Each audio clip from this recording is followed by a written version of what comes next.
बिस्मिल्लाहिर्रहमानिर्रहीम रब्बिश्रह ली सदरी वयस्सिर ली अमरी वहलुल उक़दतम मिन लिसानी यफ़क़हू क़ौली। अस्सलाम वालेकुम रहमतुल्लाहि व बरकातुहू। उम्मीद करता हूँ तमाम सुन खैरियत से होंगे, अपने घर में खुश होंगे, महफूज होंगे। अल्लाह ताला आपको सलामत रखे, अल्लाह ताला आपको कामयाबी कामयाबी से नवाजे, अपनी मंज़िल की तरफ गामज़न रहे। इंशाल्लाह कभी हिम्मत ना हारे, अल्लाह ताला आपको ज़रूर कामयाबी कामयाबी से नवाजेगा। देखिए काइनेमैटिक्स चैप्टर नंबर 2 डिस्कस कर रहे हैं। कुछ टॉपिक्स हमने इसके डिस्कस कर लिए। कल स्केलर एंड वेक्टर का टॉपिक नंबर 2.3 डिस्कस कर रहे थे हम लोग, ठीक है। तो थोड़ी-सी प्रॉब्लम की वजह से मुझे वीडियो शॉर्ट करनी पड़ी। वेक्टर रिप्रेजेंटेशन मैंने नहीं बताई आपको, और दूसरी वजह ये थी कि मैंने आपको कुछ इसमें एक नॉलेज एक्स्ट्रा भी बताना, थोड़ा-सा डिटेल जाना था, तो मैंने कहा वीडियो लॉन्ग हो जाएगी, लंबी हो जाएगी। तो बच्चे पहले बता रहे थे इतनी लंबी वीडियो कौन देखे, ठीक है। तो इसलिए मैंने क्या किया, फिर इसको शॉर्ट कर दिया।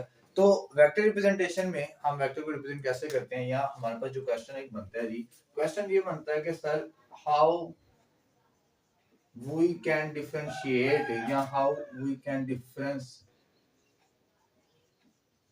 between scalars and vectors, scalars and vectors quantities, ठीक है।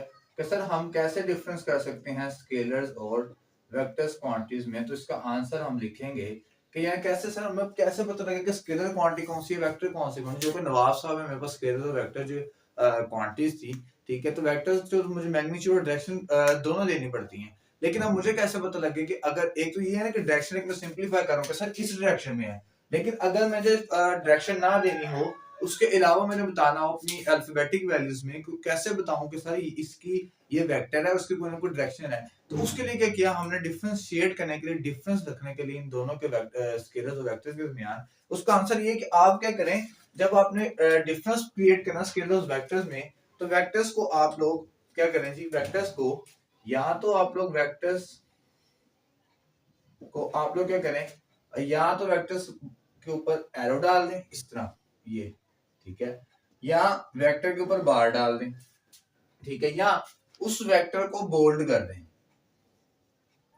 ठीक है। कंप्यूटर यूज करते हैं ना आप लोग, सीपीयू वगैरह अक्सर लैपटॉप, उसमें बोल्ड की ऑप्शन होती है, या उसको बोल्ड कर दें। तो ये तीन चीजों में, ये तीन सेंसेस में अगर कहीं पे लिखी आ जाती है इस फॉर्मेशन में, तो हम क्या कहते हैं कि ये मेरे पास वेक्टर रिप्रेजेंटेशन है, ये मेरे पास वेक्टर क्वांटिटी। आपको क्या है जी कि एक फोर्स है जो कि इतने न्यूटन है, तो फोर्स अगर बोल्ड है तो वो एक वेक्टर क्वांटिटी में बताई जा रही है। अगर फोर्स में ऊपर बार है या एरो, वो एक वेक्टर क्वांटिटी में बताई जा रही है। तो ये मेरे पास डिफरेंट टेक्निक्स हैं, ये मेथड है कि सर मेरे स्केलर्स को वेक्टर से कैसे अलग करना होता है, ठीक है। तो इसके बाद आपके पास जब वेक्टर्स और स्केलर्स को रिप्रेजेंटेशन को पता लग गया कि सर मैंने वेक्टर रिप्रेजेंटेशन कैसे करनी है, इन फॉर्मेशन में करनी है। मैं लिखता हूँ, फर्ज करें मैं लिखता हूँ कि sir F is equal to 2 newton. तो आपको इस बार के ऊपर से पता लग जाएगा कि सर ये वेक्टर क्वांटिटी आपने कही जो कि 2 न्यूटन थी, क्योंकि एक फोर्स है ये। तो फोर्स को हम क्या करेंगे, वेक्टर क्वांटिटी से रिप्रेजेंट करना चाहते हैं, तो इसमें कि मैंने जैसे कल एग्जांपल दी थी कि अगर इसको इस एंड से फोर्स लगा रहा हूं तो इस डायरेक्शन में लगा रहा हूं, ठीक है। अब ये साथ पिक्चर बना के तो नहीं ना मैं दे सकता, ठीक है, या वीडियो से ना साले आज कि जी ये वेक्टर क्वांटिटी, ये देखिए डायरेक्शन की नहीं।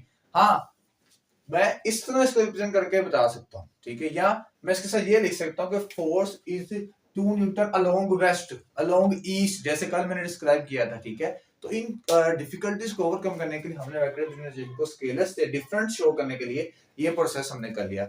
इसी तरह हमारे पास वेक्टर्स की फर्दर टाइप्स भी आती हैं, जो कि हायर क्लास में पढ़ेंगे। इसमें नल वेक्टर होता है हमारे पास, जीरो वेक्टर होता है हमारे पास, ठीक है, मल्टीप्लिकेटिव वेक्टर होते हैं, वेक्टर एडिशंस होती हैं, ठीक है। ये डिफरेंट हमारे पास टाइप्स आगे आएंगे इंशाल्लाह 11th क्लास में, ठीक है। तो उसको हम फर्दर डिस्कस करें वेक्टर्स की टाइप्स के हिसाब से। इस तरह स्केलर वेक्टर प्रोडक्ट आता है कि अगर वेक्टर वेक्टर को हम मल्टीप्लाई करें तो स्केलर वैल्यू आएगी या वेक्टर आएगी, या स्केलर को वेक्टर से करें। तो ये डिफरेंट जो प्रोसेस है, इसमें ये नॉलेज जो है हायर क्लास में जाके आपको मिलता है, ठीक है। 11th क्लास में आप इंशाल्लाह डिस्कस करेंगे कि अगर स्केलर और स्केलर को मल्टीप्लाई करें तो हमारे पास वेक्टर क्वांटिटी आएगी या नहीं, वेक्टर और वेक्टर को करेंगे स्केलर आएगी या वेक्टर ही आएगी। ये डिस्कशन हमारे पास हाई क्लासेस में इंशाल्लाह आएगी। तो उसके लिए मुझे इस कांसेप्ट का याद होना लाजमी है बेसिकली, ठीक है। ये तो मेरे पास वेक्टर्स की एक सिंपल फॉर्मेशन में रिप्रेजेंटेशन, ठीक है, विदाउट ग्राफिकल। एक होता है ग्राफिकल रिप्रेजेंटेशन। ग्राफिकल रिप्रेजेंटेशन का मतलब ये होता है कि आपके पास कोई चीज है या कोई भी नॉलेज है, किसी भी आपके नॉलेज ने आपको नॉलेज आपने क्या ग्राफ पे शेयर करना है ताकि आपको इजीली समझ आए। बेसिकली ग्राफ होता है एक ऐसा मेथड है आपको लर्निंग पॉइंट के लिए, लर्न करने के लिए, जल्दी लर्न करने के लिए, कि आपके पास टाइम शॉर्ट है तो एक ग्राफ प्लॉट करके आपको बता दिया जाता है। जैसे अक्सर क्रिकेट मैचेस में होता है, ग्राफ प्लॉट क्या होते हैं, यहाँ पे रन है, यहाँ पे आपके पास सॉरी यहाँ पे आपके पास ओवर्स है, यहाँ पे रन है, ठीक है। अब उसमें डिपेंडेंट इंडिपेंडेंट वेरिएबल्स होते हैं, आने वाले इंशाल्लाह टॉपिक्स में हम डिस्कस करेंगे उसको भी। तो ये मेरे पास रिप्रेजेंटेशन है सिंपली तौर पर। अगर मैं कहूंगा sir how we can represent vectors graphically, एक और क्वेश्चन आता है how we can represent vectors graphically. ठीक है, कि अगर किसी ग्राफ में मैंने शो करना है, ये क्वेश्चन है आपके पास, ठीक है, तो हाउ वी कैन, तो हमने क्या करना है कि उसको बाय एन एरो हेड, ठीक है, बाय एन एरो हेड का मतलब कि सर फर्ज करें मेरे पास ये ग्राफ है जी, इसको ही ग्राफ कहते हैं ना, ये ग्राफ के एक्सिस होते हैं, एक्स एक्सिस वाई एक्सिस जी एक्सिस। मुझे कहता है जी एक्स एक्सिस पे आपके पास एक वेक्टर पड़ा हुआ है, ठीक है, ये वेक्टर है आपके पास, ये एरो हेड, मतलब ये एरो हेड जिस डायरेक्शन में होगा उस डायरेक्शन में इसकी क्या होगी, मेरे पास डायरेक्शन होगी। मैं कहूंगा कि ए मेरे पास ये वेक्टर है और इस तरफ इसकी क्या है डायरेक्शन, अगर इस तरफ है तो इस तरफ होगी, ठीक है, वर्टिकल वर्टिकल होगी, डाउनवर्ड डाउनवर्ड होगी। तो अगर ग्राफिकल रिप्रेजेंटेशन करने में कहता हूँ ये मेरे पास ए वेक्टर है, ये बी वेक्टर है, ये सी वेक्टर है, डी वेक्टर है। हम इंशाल्लाह नेक्स्ट क्लास में या इसी में शायद आई थिंक सो हम पढ़ेंगे हेड टू टेल रूल, ठीक है, आई थिंक सो 10th में है ये, मुझे अब कंफर्म याद नहीं रहा, चलिए बहरहाल, लेकिन हम हेड टू टेल रूल पढ़ेंगे वेक्टर्स एडिशन के लिए, ठीक, उसमें हम ग्राफिकल मेथड यूज करते हैं वेक्टर्स को ऐड करने का, ठीक है। तो वो आपके बाद एक बहुत इंपॉर्टेंट टॉपिक आएगा इंशाल्लाह।